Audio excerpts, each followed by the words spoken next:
So not a whole lot to talk about that's new this week, but I think that the calls that we're getting here at MEA in Member Legal Services has a lot to do with masks. I'll talk about that in a little bit, and also vaccines. So what we've seen is the CDC has changed its guidance and is now recommending that everyone wear masks. That vaccinated folks should wear masks in high-risk areas, and that, of course, unvaccinated folks should always continue to wear masks. So I'm in Montgomery County, Pennsylvania. MEA is in King of Prussia. I also live in the county. Seeing the signage changing at many businesses from only unvaccinated need to wear masks to they're highly encouraging everyone to wear masks. I have not seen mask mandates really so much at stores and things yet, but they may be coming. You probably saw in Philadelphia, either the businesses, if you're open to the public, you either need to require vaccination or you need to have a mask mandate. And that's also appears for private businesses as well. You should be putting in a mask mandate unless you're requiring vaccination while your employees. So what does this mean for employers? I mean, you guys heard me say for months and months now, I think it's a really good idea to track vaccination status, to get an idea.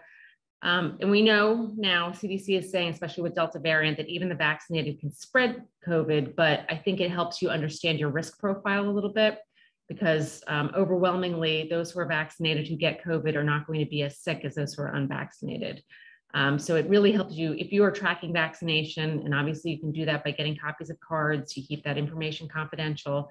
At least you understand what your risk profile is and what should you be doing. Should you be putting in your social distancing? Should you be reinstituting a mask mandate if you went away from it? CDC also in recent weeks updated their guidance on testing.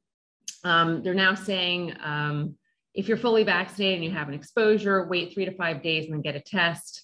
And also during the 14-day period post-exposure, even if you're vaccinated, wear a mask, because like I said before, the belief now is that even the vaccinated can spread COVID, even though they're less likely to get sick. And of course, even if you're vaccinated, if you do have a positive result, you're going into quarantine, you're isolating for 10 days. So keep that in mind. So you may want to be looking at your safety policies, your safety procedures. What are you doing around exposures? What are you doing around quarantining?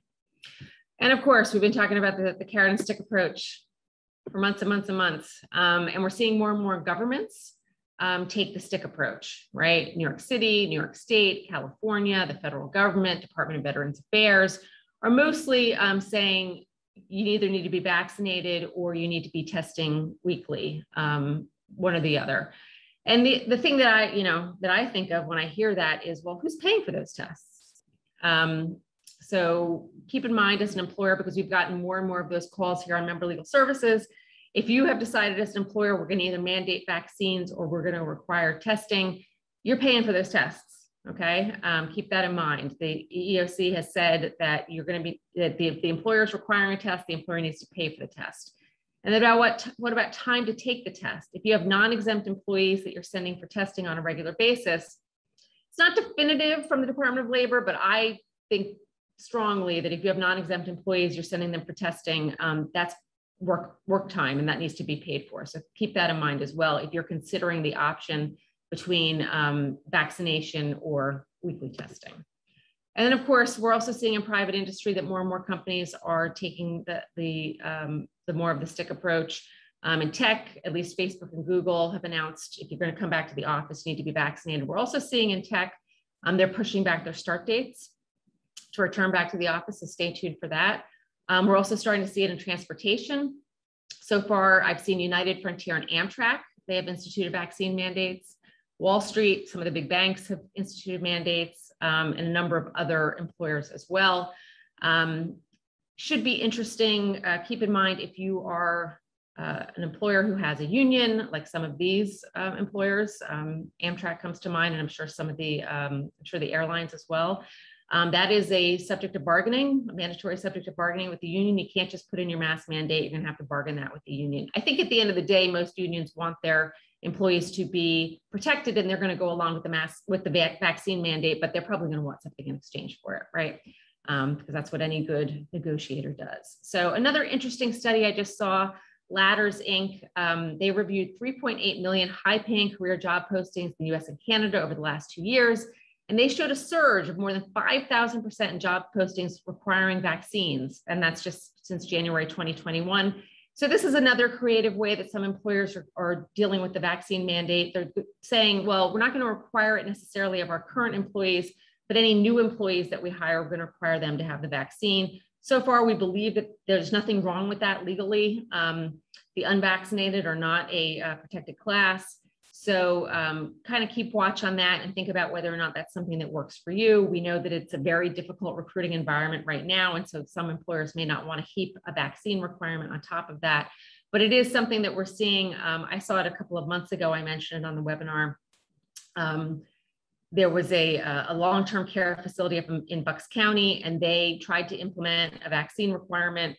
And about 50% of their workforce walked out and said, nope, we're not going to do it. So I think they changed their minds, and what they said instead is we're going to just require new workers to get the vaccine. So something to think about if you're sort of noodling around what to do with vaccine mandates.